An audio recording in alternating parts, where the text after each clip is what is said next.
So have you had Botox or Dysport botulinum before? I've never had anything done. Okay, so what I tell people about these products, first of all, there's two products available in Australia at the moment. There are one or two others on their way. And there's two products available at the moment. Botox, which is made by Allergan in the USA, and Dysport, that's made by Ipsen in the UK. And they both work very well. They're both essentially the same sort of thing, made by two different companies. They're both developed at the same time, so neither of them is a copy of the other one. Botox obviously is the household name in Australia anyway. Dysport I usually use here because from my experience I get better results from it. I think it's a slightly stronger product, and I think there's quite a bit of research now that bears that out. But they're both very, very similar products. Are they both based on like the botulinum? They're both based on botulinum, so they are both basically one part of the botulinum toxin, which is made in a very pure way, so that it's not sort of directly taken from botulinum now, it's manufactured. Yes. Using very small amounts of it in this sort of cosmetic treatment is fairly widely recognised as probably being about the safest treatment in the world, safest drug in the world.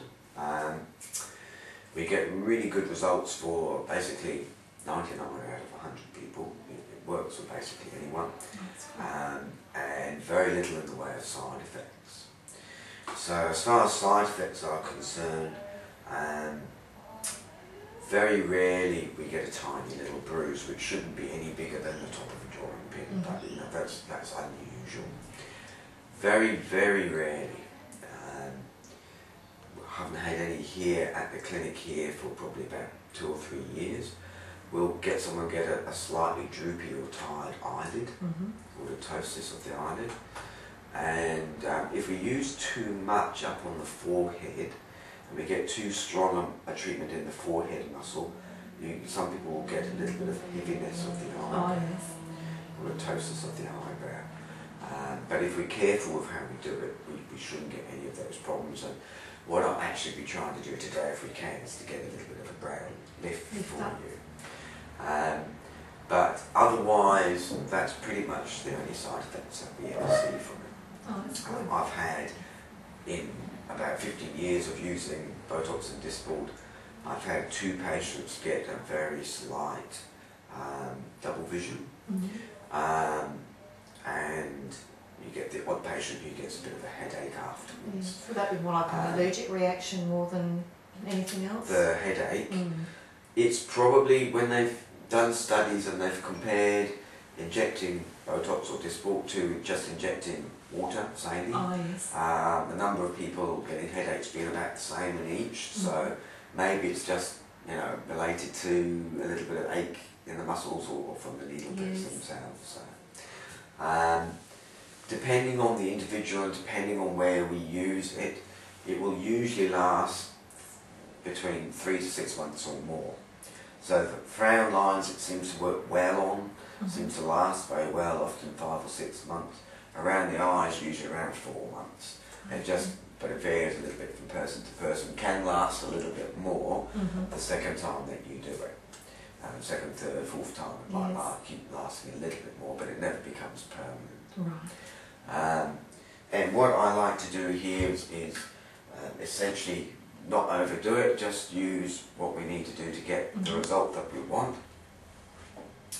The big mistake that people often make about these treatments is thinking that it's designed to stop all movement in an area, and that's not necessarily what we want to do. We want to stop the problem movement and the lines and wrinkles from happening or happening too strongly, but it's nice to have a little bit of movement so it looks really soft and natural. So smile for me. So the classic sort of places to use it are to put a little bit around the eyes here, because that will help to soften and get rid of the little sort of crow's feet lines there. What it struggles to treat is the little lines underneath the eye. Oh, right. But we might be able to smile again for me. I might try just putting a tiny bit there. Just relax for me, and we'll just see if we can soften them a little bit. And then the same thing on this side here. And then we want to try and get that little bit of eyebrow lift. And essentially we can do it two ways. We can sort of lift up at the outside, or what usually I think is a better look is to get a little bit more of an arch, a little bit more lift there. And that sort of follows the, what we look at when we're looking at a face, the sort of relationships that we want to see with the eye. Different for a male, but for a female it's usually nice to have a little bit of an arch to the eyebrow. And then just frown for me, So we're going to just soften, you know, a very strong frown. Just going to soften that frown a little bit there. Lift your eyebrows up. So that's sort of the main, one of the main areas that we want to do. And this is where we have to be a little bit careful. The area out here to the side, if I put too much in here, that's where we can get that little bit of heaviness that we talked about. On the other hand, if we don't put any there at all, then you can end up with a bit of a telltale sort of railroad track of lines just up the side. So just lift up the eyebrows again. What I usually reckon to do is just put a little bit there. So as I said, not trying to stop all movement, but just to stop the worst of that, but still leaving a bit of movement and lift there to the side. And the other places that we sometimes use Botox is for, some people get the very strong sort of, we call the bunny lines on the nose, which you don't seem to get too much. And the other area that I often do is a little bit down here. There's a muscle here that pulls the corner of the mouth down. So if we put a little bit there, it can help to just give a little bit of a lift at the corner of the mouth. So this is a bit hard, but I want you to try and smile downwards. Like that's it. Beautiful. So we'll put a little bit there on each side too. That's it. So a little bit pinpricky as we go, not too stingy. We actually use a special preserved saline that we get flown up from the chemist in Sydney that takes out a lot of the sting. So it feels a little bit stingy. Afterwards, there's not really much in the way of special care. I just tell people not to rub or massage or have a facial for 24 hours or so. You can cleanse, wash, put makeup on, anything like that you want to. Theoretically, if you use these muscles a lot for the next couple of hours to lots of smiling and frowning, it will pick it up and work a bit better or quicker. I didn't tell anyone because I didn't know that for years, and it still works perfectly well. So if you forget to do that, don't panic if you would. I tend to be fairly expressive when I'm speaking, so. and we'll have a look at it in a couple of weeks or so and check up and see where we go with the next step, which will probably be just a little bit of filler treatment. Okay. Any questions? No. All good? No, I have any questions at the moment. Just, how are you going to catch my cameraman when he falls over when he sees the needle? Right. Got a big net. This is going to take usually around 4 or 5 days to start kicking in and working. Some people might notice an effect in a day or two. It probably takes 1 to 2 weeks to have its full effect. So some people will take more than 4 or 5 days, but you should be seeing something within a week or so. That's fantastic. So we're not going to go over the top, but I'm going to put a nice bit around the eyes, but get all of those little lines. So nice big smile for me. Okay, relax. So we've got a super, super, super tiny needle.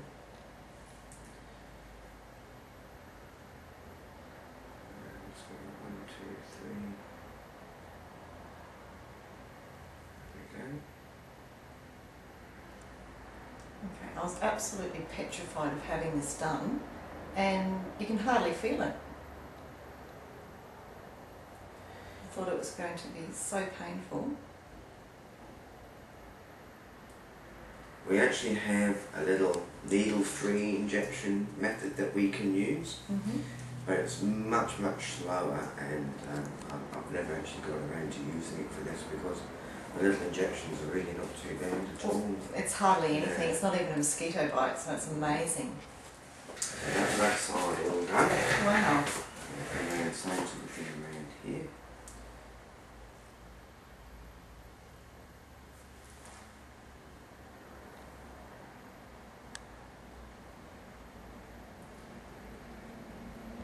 So obviously a lot of people that we see don't necessarily want to treat every area like this. They just have one or two particular cranky lines and they don't like. A lot of people just do a bit of it. We can tailor it to whatever somebody wants to do. Now we're going to do the little eyebrow lift.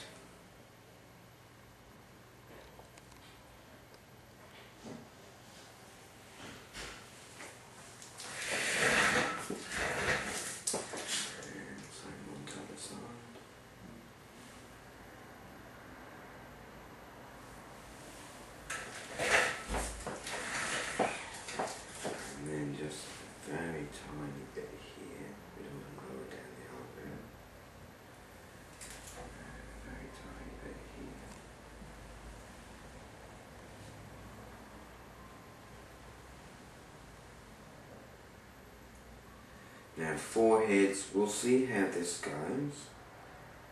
I do find that we sometimes need to put a little bit extra in, but I'd always rather go conservatively with it and put a little bit more in than put too much. Some people only need about 18, 20 units of Dysport in the forehead, and some people need 40, 50 or more. So we don't know until you do a little bit and see how it goes.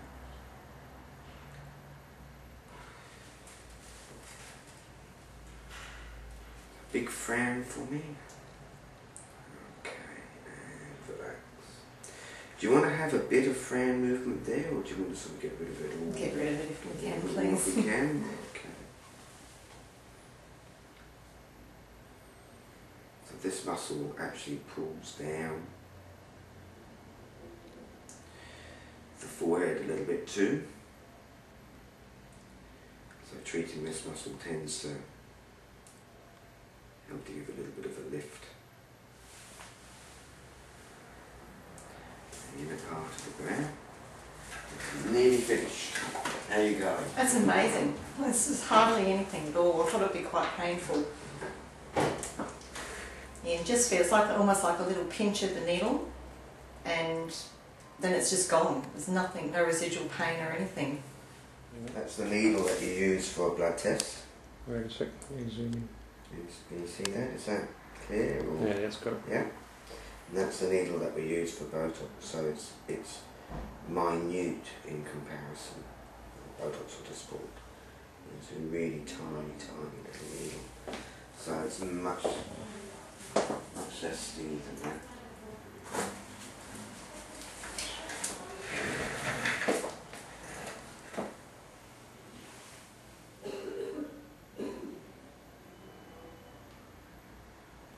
This is an area that I say to people, some people will get a fantastic result from, and some people will go, didn't really see a lot.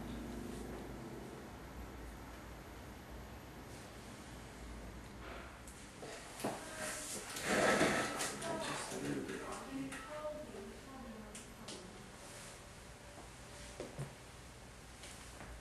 A few little tricks of the trade.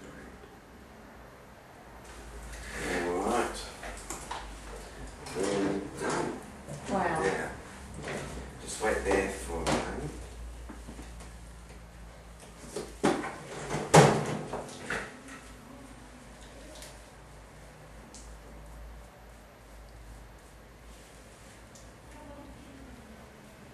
So we'll have a make a time, a couple of weeks or so.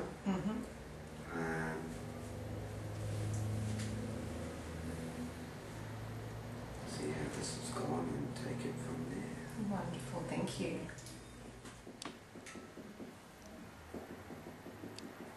Did it work instantly? It's